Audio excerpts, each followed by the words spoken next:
हाँ भाई, देखो हमने लास्ट क्लास में पढ़ा था कूलॉम्स लॉ। उसके बाद हमने पढ़ा था कि भाई Coulomb's law in vector form, फिर सुपरपोजिशन, फिर चार्ज डिस्ट्रीब्यूशन। उसके बाद इसका फर्स्ट यूनिट का सेकेंड पार्ट जो आता है वो आता है इलेक्ट्रिक फील्ड। देखो इलेक्ट्रिक फील्ड का मतलब क्या होता है। इलेक्ट्रिक फील्ड का मतलब होता है कि एक स्पेस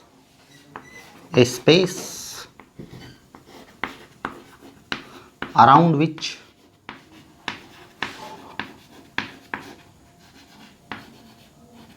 the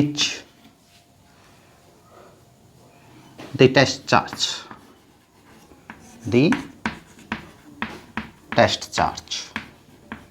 यहाँ पे हम यूनिट पॉजिटिव चार्ज भी लिख सकते हैं, यूनिट पॉजिटिव चार्ज।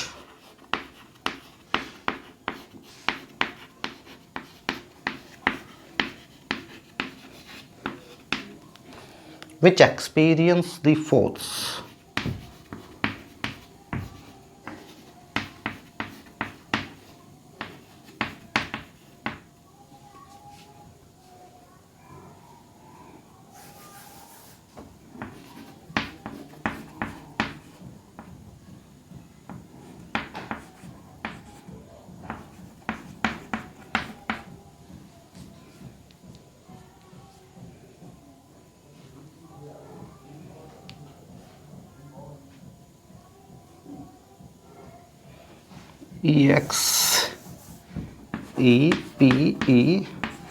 experience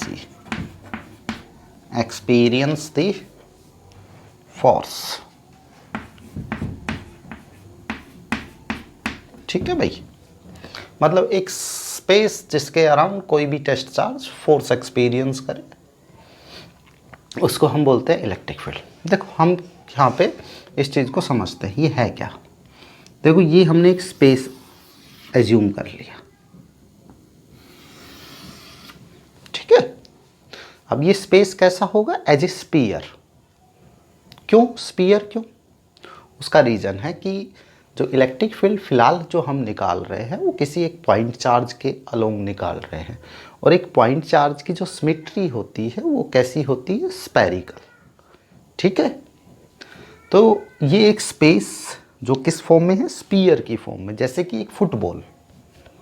ठीक है, इसके सेंटर पे मैं कोई चार्ज एज्यूम कर लेता हूँ, उस चार्ज के कारण ये एक स्पेस कंसिडर कर लिया है, और इस स्पेस में इस चार्ज की फील्ड है। अब इस फील्ड को हमें चेक करना है। चेक करने के लिए हम क्या करेंगे, टेस्ट चार्ज इसके नज़दीक लेके आएंगे। टेस्ट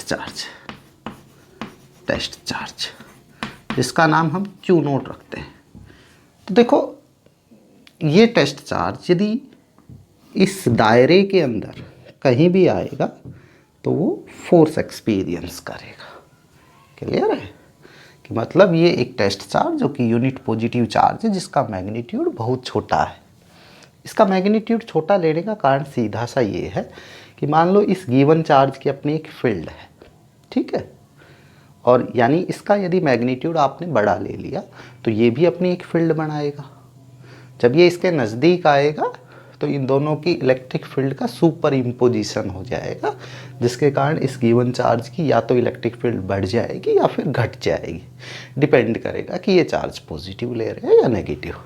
इसलिए हम चाहते हैं कि हमें सिर्फ इस चार्ज के कारण फील्ड चाहिए, तो हम इस चार्ज का मैग्नीट्यूड इतना कम ले लेंगे कि इसकी फील्ड जो बनेगी वो ना के बराबर हो, नेग्लिजिबल हो, जिसको हम काउंट ना करें।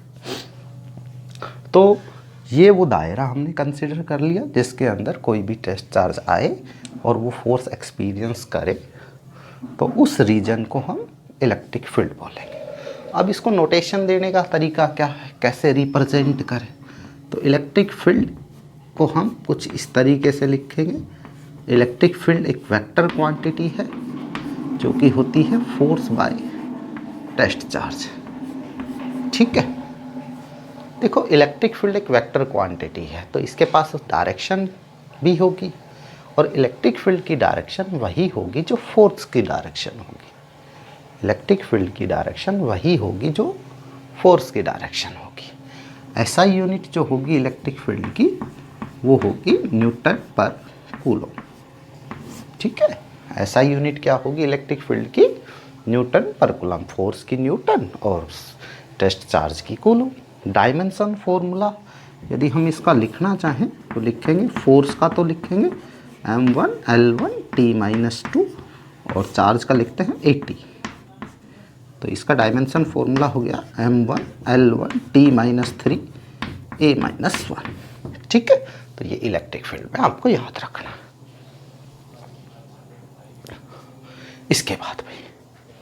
इसके बाद हम बात करते हैं electric field due to the point charge. मतलब किसी पॉइंट पर या किसी पॉइंट के पर हमें इलेक्ट्रिक फील्ड इंटेंसिटी कैलकुलेट करनी है। तो इसको निकालने का तरीका बहुत सिंपल सा है। तो अगला टॉपिक है अपना electric field intensity at a point.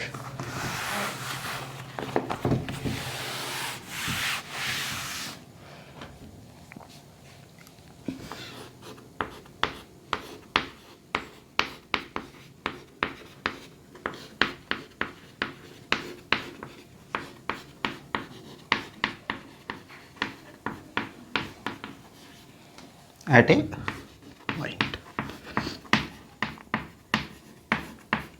ठीक है, तो उसको समझने के लिए हम यहाँ पे कोई गिवन चार्ज रख लेते हैं, डेट इज क्यू इन, जो कि ओ पॉइंट पे रखा होगा। अच्छा, इसकी इलेक्ट्रिक फील्ड निकालनी है किस पॉइंट पे? पी पॉइंट पे। क्लियर है, एट ए पॉइंट वो जो पॉइंट है वो पी है। ठीक है, तो इलेक्ट्रिक फील्ड इंटेंसिटी निकालनी है तो उसको निकालने का तरीका क्या है कि यहाँ पर एक छोटा सा चार्ज ले आओ Q0, जिसका नाम होगा टेस्ट चार्ज। ये टेस्ट चार्ज डिटेक्ट कर पाएगा कि या ये इस पर कितना फोर्स लग रहा है। जितना फोर्स लगेगा उसको इस टेस्ट चार्ज के मैग्नीट्यूड से डिवाइड कर देंगे, देन इलेक्ट्रिक फील्ड आ जाएगी। तो अकॉर्डिंग टू कूलोम्स लॉ क्या होता है इन दोनों के बीच में force? According to Coulomb's law इन दोनों के बीच में जो फोर्स लगेगा वो होगा F बराबर K Q0, इसका नाम Q इन है और डिस्टेंस कितनी? R²। ठीक है, R ये यूनिट वेक्टर है, ये सिर्फ डायरेक्शन के लिए लगाया हमने। ठीक है, अभी हमने पढ़ा है कि भाई इलेक्ट्रिक फील्ड क्या है। इलेक्ट्रिक फील्ड हमने पढ़ी है कि E बराबर होता है F बाई Q0 किसी R डिस्टेंस पर। तो ये कितनी हो गई?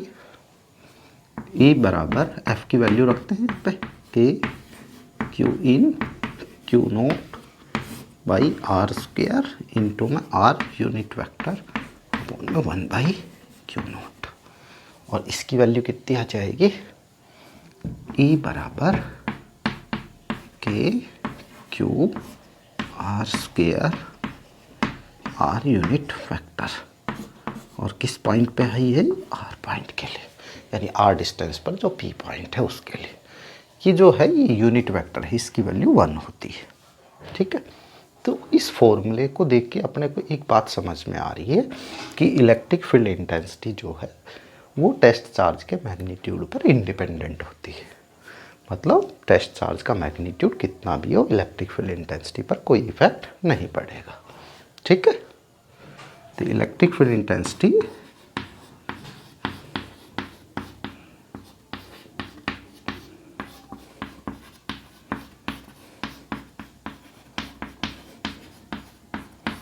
इंडिपेंडेंट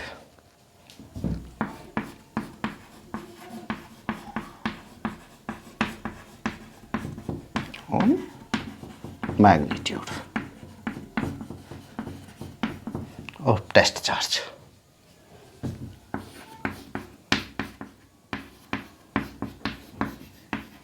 ठीक है, ये बात आपको याद रखनी। तो भाई ये था आपने को electric field intensity at a point. इससे रिलेटेड एक न्यूमेरिकल कर लेते हैं, बहुत सिंपल सा न्यूमेरिकल है।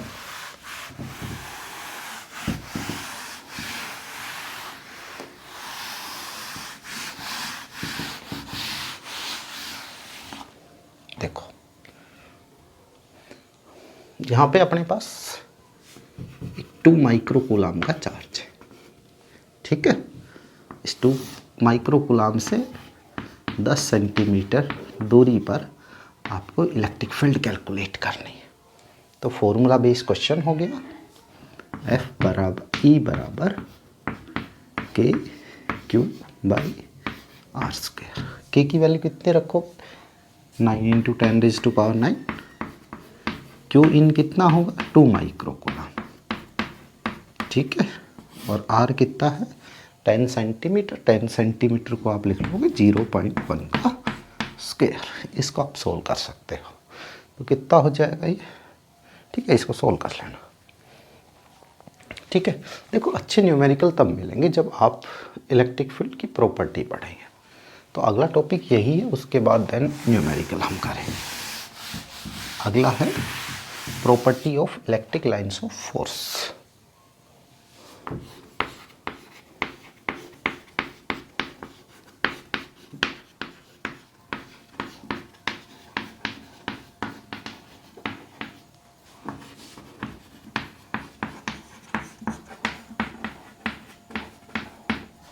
देखो सबसे पहली property, electric lines of force जो होती है वो कंटिन्यूअस होती है, यानी कहीं से बीच से ब्रेक नहीं होती, कंटिन्यूअस लाइन होती है।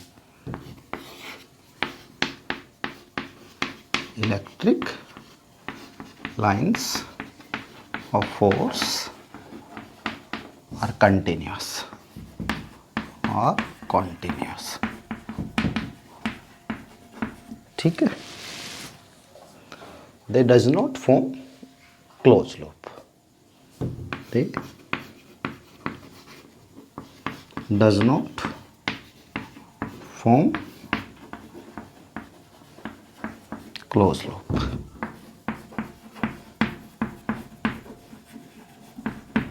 मतलब सीधा सा ये है कि जैसे इलेक्ट्रिक लाइन्स ऑफ फोर्स को हम ड्रॉ नहीं कर सकते, दिखा नहीं सकते, ये इमेजनरी लाइन होती है सही मायने में, लेकिन कंटिन्यूअस होती है। जैसे आपसे कोई पूछ ले कि जी हवा किधर बह रही है, तो हम कैसे करेंगे, हम मिट्टी लेंगे, उसको उड़ाएंगे और जिधर मिट्टी के कण जा रहे होंगे हम बोल देंगे उसी डायरेक्शन में हवा चल रही है। सेम ऐसा ही यहाँ पे करेंगे कि हम कोई ऐसी बॉडी लेंगे जिस पर आयन हो, उसके हल्के हल्के पार्टिकल लेंगे, उनको ड्रॉप करेंगे, तो जो पाथ वो आयन ट्रैवल करेंगे वही इलेक्ट्रिक लाइन्स ऑफ फोर्स की डायरेक्शन होगी। क्योंकि मैंने आपको स्टार्टिंग में ही बोल दिया था कि इलेक्ट्रिक लाइन्स ऑफ फोर्स की डायरेक्शन फोर्स की डायरेक्शन में होती है। दूसरी बात बोली मैंने, दे does not form a close loop. अभी मैं इसको बता रहा हूँ, इसको अंडरलाइन रखते हैं, पहले समझो। इसी के अंदर एक पॉइंट और समझो कि इलेक्ट्रिक लाइन्स ऑफ फोर्स है, इलेक्ट्रिक लाइन्स ऑफ फोर्स जो है वो पॉजिटिव से स्टार्ट करती है, ठीक है, और नेगेटिव पर जाकर एंड करती है, ठीक है। Electric lines of force positive से चलेगी, नेगेटिव पर एंड करेगी। तो मतलब ये ऐसे जाएगी, कुछ आर्क पाथ इसका होता है। लेकिन कभी भी इलेक्ट्रिक लाइन्स ऑफ फोर्स ये पूरा क्लोज लूप नहीं बनाती। कभी ऐसा नहीं बोलेंगे कि हम electric lines of force negative से पॉजिटिव आई, तो ये गलत हो जाएगा, ठीक है। इसलिए हमने साथ में लिख दिया they does not form a close loop. जबकि magnetic lines of force north से साउथ चलती है और साउथ अंदर मैग्नेट के अंदर साउथ से नॉर्थ चलती है। मैग्नेटिक लाइन्स और इलेक्ट्रिक लाइन्स ऑफ फोर्स में ये डिफरेंस है, क्लियर।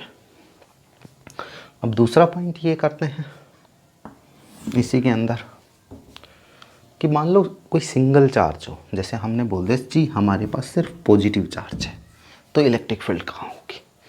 तो इलेक्ट्रिक फील्ड जो है वो स्टार्ट हो रही होगी पॉजिटिव से, ये बात तो क्लियर। लेकिन एंड कहाँ पे हो रही होगी, तो बोलेंगे एंड एट इन्फिनिटी। इन्फिनिटी पे जाके कहीं एंड कर रही होगी, पता नहीं कहाँ होगा वो पॉइंट, ठीक है। और मान लो जैसे नेगेटिव चार्ज हो अकेला, तो एंड एट नेगेटिव, तो कहाँ से आ रही होगी, कमिंग फ्रॉम इन्फिनिटी, इन्फिनिटी से वो आ रही होगी, ठीक है, तो ये आपको फर्स्ट पॉइंट याद रखना है। ठीक है भाई। इसके बाद दूसरा पॉइंट है डायरेक्शन ऑफ इलेक्ट्रिक फील्ड, कि भाई डायरेक्शन कैसे निकाले इलेक्ट्रिक फील्ड का, क्या तरीका होगा डायरेक्शन निकालने का, तो वो समझते हैं। देखो, electric lines of force arc में चलती है। जैसे ये पॉजिटिव मैंने रख दिया, ये नेगेटिव रख दिया। इलेक्ट्रिक लाइन्स ऑफ फोर्स ऐसे आर्क में चलेगी। ठीक है, आर्क में चलेगी तो किसी भी पॉइंट पे आप टेंजेंट ड्रॉ करोगे। जैसे ये पॉइंट पे मैंने टेंजेंट ड्रॉ कर दिया, तो ये इलेक्ट्रिक फील्ड की डायरेक्शन होगी। जैसे इस पॉइंट पे मैंने टेंजेंट ड्रॉ किया, तो ये इलेक्ट्रिक फील्ड की डायरेक्शन होगी। इस पॉइंट पे मैंने टेंजेंट ड्रॉ किया, तो ये डायरेक्शन होगी। ठीक है, तो tangent on electric lines of force give the direction of electric field. ठीक है, सेकेंड पॉइंट। इसी में एक चीज़ ध्यान रखना, किसी भी कंडक्टर के सरफेस के परपेंडिकुलर पाई जाती है electric lines of force. Electric lines of force are perpendicular to surface of the conductor. कब भाई? वही इट्स स्टार्टिंग और एंडिंग, जब वो स्टार्ट कर रही हो या फिर एंड कर रही हो। कभी भी किसी कंडक्टर के सरफेस के पैरेलल नहीं होगी इलेक्ट्रिक लाइन्स ऑफ फोर्स। ठीक है, it's never parallel to surface of the conductor. Electric lines of force कभी भी सरफेस के पैरेलल नहीं मिलेगी, जबकि सरफेस के कंडक्टर के सरफेस के परपेंडिकुलर होती है। ठीक है, ये पॉइंट आपको याद रखना। पॉइंट नंबर थर्ड की हम बात करें तो इसमें आपको ध्यान रखना है कि two electric lines of force never intersect to each other. Two electric lines of force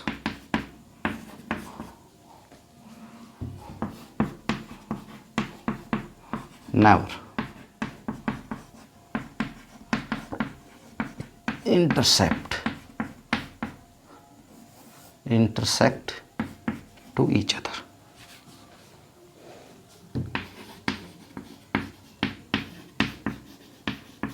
ठीक है, दो इलेक्ट्रिक लाइन्स ऑफ फोर्स एक दूसरे को कभी भी नहीं काटेगी। अच्छा, तो मान लो जैसे क्वेश्चन ये आ गया, why the two electric lines of force never intersect to each other. तो आप इसमें कैसे करोगे सॉल्व? तो आप मान लेना कि हम दो इलेक्ट्रिक लाइन्स ऑफ फोर्स ले लेते हैं और जो आपस में एक दूसरे को काट रही है। यहाँ पे बना देता हूँ इसको कि हमने दो इलेक्ट्रिक लाइन्स ऑफ फोर्स ले ली और जो आपस में एक दूसरे को इंटरसेक्ट कर रही होगी। ये पहली लाइन, ये दूसरी लाइन, ये इस पॉइंट पे इंटरसेप्ट कर रही हो। चलो, इसी पॉइंट को हम ध्यान रख के इस पर टेंजेंट ड्रॉ करें तो हमें क्या मिलेगी? इलेक्ट्रिक फील्ड की डायरेक्शन। ठीक है, तो ये डायरेक्शन हो गई और इसी पॉइंट के लिए डायरेक्शन क्या मिलेगी? ये। तो एक ही पॉइंट पर दो डायरेक्शन कभी पॉसिबल नहीं होती। ठीक है, जैसे मान लो ये किसी कंडक्टर की से बनाई जाने वाली इलेक्ट्रिक लाइन्स ऑफ फोर्स है। कितनी? दो पॉइंट हो गई। तो मान लो कहीं यहाँ सरफेस पर ये परपेंडिकुलर इस पे ड्रा कर रही होगी इलेक्ट्रिक लाइन्स ऑफ फोर्स इस पॉइंट के लिए। तो कहने का मतलब ये 90 है एंगल और इसका मतलब ये भी 90 होगा। तो एक पॉइंट पर दो 90 डिग्री के एंगल भी पॉसिबल नहीं हो रहे। तो इसलिए हम बोल सकते हैं कि दो इलेक्ट्रिक लाइन्स ऑफ फोर्स कभी भी एक दूसरे को कैंसिल नहीं करती। इसके बाद नेक्स्ट पॉइंट है कि भाई यदि दो अनलाइक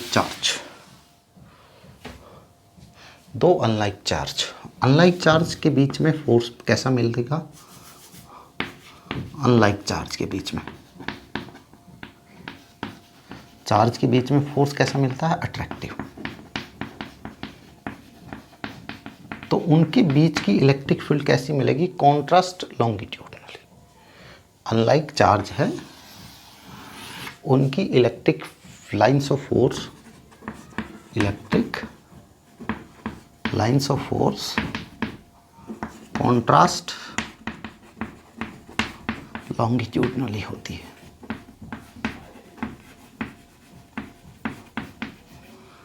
देखो कैसे, जैसे ये हमने एक पॉजिटिव चार्ज ले लिया, ये नेगेटिव चार्ज ले लिया। कुछ इलेक्ट्रिक लाइन्स ऑफ फोर्स में ऐसे बना देता हूँ। ठीक है, काटना नहीं है इलेक्ट्रिक लाइन्स ऑफ फोर्स को। ये डायरेक्शन पॉजिटिव से नेगेटिव, ऐसे कुछ इस तरीके से आ रही है, ठीक। ऐसे ही यहाँ पे भी एंटर कर रही होगी, सॉरी बाहर की तरफ जाएगी भैया, बाहर की तरफ,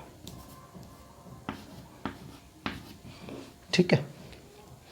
तो जो ये है ना, ये इसको बोलते हैं कॉन्ट्रास्ट लेटरल आई, नहीं कॉन्ट्रास्ट लॉन्गिट्यूडनल। अच्छा मान लो यदि ये लाइक चार्ज होते, यदि सेम चार्ज होते लाइक चार्ज, तो इनके बीच का फोर्स कैसा होता? अट्रैक्टिव। अट्रैक्टिव फोर्स होता, और इलेक्ट्रिक लाइंस ऑफ फोर्स कैसी होती? Expand longitudinally. तो इलेक्ट्रिक लाइंस ऑफ फोर्स होती एक्सपेंड लॉन्गिट्यूडनली, सॉरी लेटरल, ठीक है। तो भाई ये थी property of electric lines of force. देखो हमने इलेक्ट्रिक फील्ड के बारे में मेन बातें पढ़ी है। इलेक्ट्रिक फील्ड की डेफिनेशन, इलेक्ट्रिक फील्ड का फॉर्मूला क्या होगा, SI यूनिट डायमेंशन फॉर्मूला, फिर हमने electric field at a point charge पढ़ा है, और property of electric lines of force. कल यहाँ तक जितने भी न्यूमेरिकल बनते हैं उनकी बात करेंगे, ठीक है।